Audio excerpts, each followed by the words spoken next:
Welcome to Haripriya భక్తి channel. ముందుగా అందరికీ నమస్కారం. నేను లక్ష్మీశ్రీ. జూలై నెలలో ఏ రాశుల వారికి ఎలా ఉండబోతుందో ఈరోజు మనం తెలుసుకుందాం.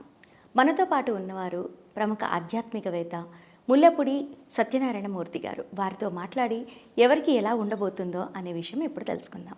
నమస్కారం గురువు. నమస్కారం మా లక్ష్మీశ్రీ. సింహరాశి వారికి జూలై నెలలో ఎలా ఉండబోతుంది?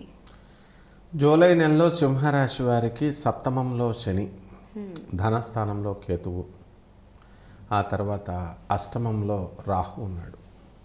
దీనివల్ల అనవసరమైనటువంటి విషయాల్లోకి వీళ్ళు వేలుపెట్టి ప్రతి ఒక్కరికి సమస్యని తమ సమస్యగా అనుకోవడం వల్లనో ఇంకోలాగో ఎలాగోలాగా రాహు అనేవాడు అష్టమ స్థానంలో ఉన్నాడు కాబట్టి టెన్షన్స్ ఇస్తాడు. ఇక భార్య భర్తలతో వాళ్ళ మధ్య, తర్వాత జీవిత భాగస్వామి కాకుండా వ్యాపార భాగస్వాములతో కూడా గొడవలు అవ్వడానికి అవకాశాలు ఉన్నాయి. శనిని ఏమని చెప్పారు? శనిని కళత్రపుత్ర శత్రుత్వ కారణాయ నమః అన్నారు. కాబట్టి ఏ స్థానంలో ఉంటే ఆ స్థానంలో గొడవలు పెడతాడు ఆయన.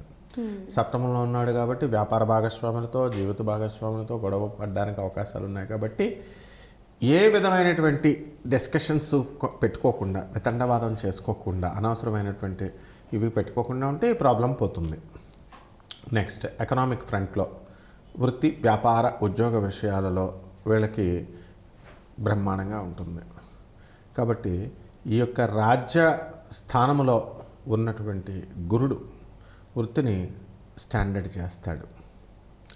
అలాగే ఈ యొక్క రవి శుక్రులిద్దరూ కూడా ఉత్తరార్ధంలో వ్యయస్థితిగతుడు అవడం వల్ల ఇల్లు లేనటువంటి వాళ్ళు ఇల్లు కొంటారు, స్థలాలు లేనటువంటి వాళ్ళు స్థలాలు కొంటారు, ఉద్యోగాలు లేనటువంటి వాళ్ళకి ఉద్యోగాలు వస్తాయి. ఆ ఉద్యోగాలు, వివాహాలు కానటువంటి వాళ్ళకి మరి ఇప్పుడు మూఢాలు ఉన్నాయి కాబట్టి ఇప్పుడు వివాహాలు జరగవు ఈ నెలలో. కానీ పెళ్ళి కుదుర్చుకొని పెట్టుకుంటారు. అంటే మూడాలున్నా కూడా మనం మాట్లాడుకోవచ్చు, జాతకాలు చూపించడం అలా చేయొచ్చు అంటారా? చేయొచ్చు. స్ట్రిక్ట్గా చెప్పాలంటే పూర్వీకులు పూర్వకాలంలో పెళ్లి ప్రస్తావన వద్దు అని చెప్పేవారు మూడాలు ఉన్నప్పుడు. ఎందుకంటే ఆ ప్రస్తావన కూడా వద్దు తర్వాత అని. ఇప్పుడు మోడర్నైజ్ అయింది కాబట్టి పెళ్ళి కుదుర్చుకోవడం లేదు, కానీ మాటలు మాట్లాడుకోవడాలు ఇవన్నీ చేస్తున్నారు అనమాట. ఏమీ లేదు. దానికి రహస్యం ఏంటంటే ఈ శుక్రుడు గురుడు శుభాలను ఇవ్వడు. శుక్రుడు అంటే అట్రాక్షన్ ఉండాలి కదా, వివాహం చేసుకునే వాళ్ళిద్దరి మధ్య కెమిస్ట్రీ కుదరాలి. అయితే వీళ్ళు రోజు మాట్లాడుకోవడం వల్ల కెమిస్ట్రీ కుదరకపోగా గొడవలు పెట్టుకుంటారని, అందుకని వద్దంటారనమాట. అయితే ఈ యొక్క గురు యొక్క పొజిషన్ను బట్టి విద్యార్థులు బ్రహ్మాండంగా చదువుకుంటారు. స్వీట్ షాపులు, తర్వాత ఈ ఫ్యాన్సీ షాపుల వ్యాపారాలు, ఐరన్ సంబంధమైనటువంటి వ్యాపారాలు, ఇవన్నీ కూడా లాభాన్ని తెచ్చిపెడతాయి. అయితే ఇనుము డైరెక్ట్గా కాకుండా ఇండైరెక్ట్గా వాహనాల రూపంలో కొంటాం. సెకండ్ హ్యాండ్ లారీలు, సెకండ్ హ్యాండ్ కారులు తిప్పి ఆ బిజినెస్లు చేసేటటువంటి వాళ్ళు ఖచ్చితంగా అప్పుల పాలైపోవడానికి అవకాశాలు ఉంటాయి. ఎందువల్లంటే పాపం వీళ్ళు డ్రైవింగ్ చేయరు, వేరే వాళ్ళని పెట్టిస్తారు. వాళ్ళేమో రోజుకో రిపేర్ అని చెప్పేసి ఇళ్ళు అమ్మేసుకున్న వాళ్ళని చూశాను నేను అష్టమ స్థానంలో ఈ ప్లేస్మెంట్స్ వల్ల, రాహు వల్ల.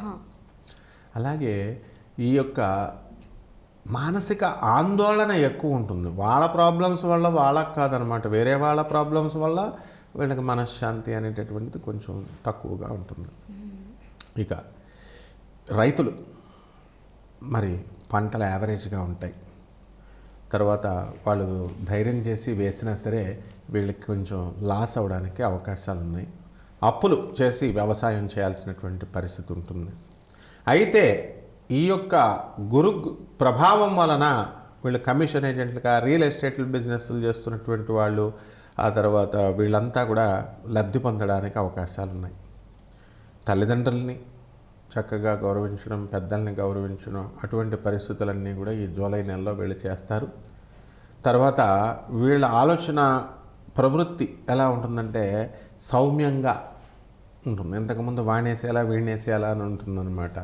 కాబట్టి సింహరాశి వాళ్ళు వ్యాపారాల్లో, అన్ని రకాల వ్యాపారాలు కూడా బ్రహ్మాండంగా సాగడానికి అవకాశాలు ఉన్నాయి.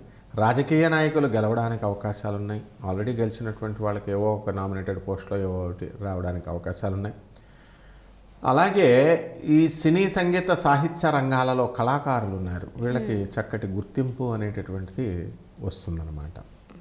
అన్ని విధాలుగా కూడా సింహరాశి వాళ్ళకి కోర్టు సమస్యల్లో ఉన్నటువంటి వాళ్ళు ఉంటారు, కోర్టు బాధలు, వాళ్ళది ఇంకా ఒక కొలిక్కి రాదనమాట. ఇంకా అలాగా పెండింగ్లో జరుగుతూ ఉంటాయి. మరి భార్యాభర్తలు కూడా కొట్లాట్లు, సివిల్ కేసులు ఇలాంటివన్నీ కూడా, పొలాలు గొడవలు అంటే లెందీగా అవ్వచ్చు, భార్యాభర్తల మధ్య ఉన్నటువంటి గొడవలు పెద్ద విషయాలు కాదు కాబట్టి ఆనరబుల్ జడ్జెస్, పోలీస్ ఆఫీసర్స్, పెద్ద మనుషులు చెప్పినట్టు మాట, లర్న్డ్ అడ్వకేట్స్ వీళ్ళు చెప్పినట్టు మాట కనుక విన్నట్లయితే ఖచ్చితంగా వీళ్ళ సమస్యలు వెంటనే పరిష్కారం, అక్కడికక్కడ పరిష్కారం అవడానికి అవకాశాలు ఉంటాయన్నమాట. కానీ చాలామంది అవ్వరన్నమాట. మిగతావంతా బాగుంది. బాగుంది. మరి సింహరాశి వారికి ఈ చిన్న చిన్న ఆటంకాలు కూడా రాకుండా ఉండాలి అంటే ఒక మంచి పరిష్కారం చెప్పండి. రాహు జపం చేయాలా, రాహు స్తోత్రాలు చదవాలా, రాహుకి కిలోంపావు మినుముల్ని, ఆవుపేడ రంగు ఉన్నటువంటి వస్త్రాన్ని శనివారం నాడు కరెక్ట్గా ఉదయం 8 గంటలకి పేద బ్రాహ్మడికి అందులో దేవాలయంలో కానీ బయట కానీ వీళ్ళు చేసుకోవాలా. దుర్గాదేవి యొక్క ఆరాధన, అమ్మవారి రూపాల్లో ఏదైనా సరే మనం చేయొచ్చు. బగళాముఖి అమ్మవారి హోమాన్ని కూడా ఇంట్లో చేసుకోవచ్చు వీళ్ళు. అమ్మవారి కుంకుమార్చన శనివారం నాడు చేసుకోవడం ద్వారా ఇంట్లోనే మీకు ఈ రాహు దోషం పోతుంది. ఇంట్లోనే చేసుకోవచ్చు అంటారు. చూసారు కదా, సింహరాశి వారికి ఉన్నటువంటి సందేహం అంతా కూడా ఈ వీడియోలో క్లియర్ అయిపోయింది అని అనుకుంటాను. మరి ఏ రాశి వారైనా కూడా దానికి ఒక పరిహారం అనేది ఉంటుంది కాబట్టి చక్కగా తెలుసుకొని ఆ పరిహారాన్ని పాటిస్తే మీకు వచ్చే అటువంటి ఆటంకులన్నీ కూడా రాకుండా సుఖంగా ఉంటారు. ఈ వీడియో నచ్చితే లైక్ చేయండి. ఇలాంటి వీడియో ప్రతి ఒక్కరికి అవసరం కాబట్టి మీ బంధువులకి షేర్ చేయండి. అండ్ అలాగే మిగతా రాశులన్నీ కూడా తెలుసుకోవాలి, ఇంకా మంచి మంచి అప్డేట్స్ కోసం మా హరిప్రియ భక్తి ఛానల్ని మర్చిపోకుండా సబ్స్క్రైబ్ చేసుకోండి. మరో వీడియోలో మళ్ళీ కలుద్దాము. నమస్కారం.